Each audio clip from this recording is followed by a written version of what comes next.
عورت اگر بیوے کے روپ میں تھی تو نبی پاک صلی اللہ علیہ وسلم نے فرمایا، خدیجہ اگر تم میری جل بھی مانگتی تو میں اتار کر دے دیتا۔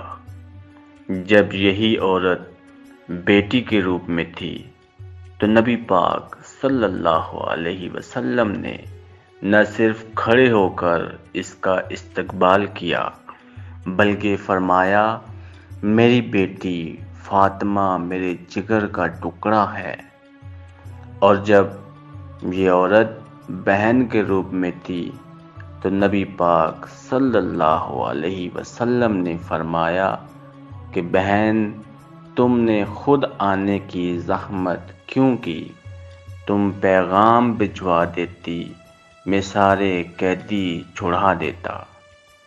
اور جب یہ عورت ماں کے روپ میں آئی تو قدموں میں جنت ڈال دی گئی، اور حسرت بھری صدا بھی تاریخ نے محفوظ کی۔ فرمایا گیا، اے صحابہ کرام، کاش میری ماں زندہ ہوتی، میں نماز عشاء پڑھا رہا ہوتا۔ میری ماں ابھی محمد پکارتی، میں نماز توڑ کر اپنی ماں کی بات سنتا۔ عورت کی تکلیف کا اتنا احساس فرمایا گیا کہ دوران جماعت بچوں کے رونے کی آواز سنتے ہی قرات مختصر کر دی گئی۔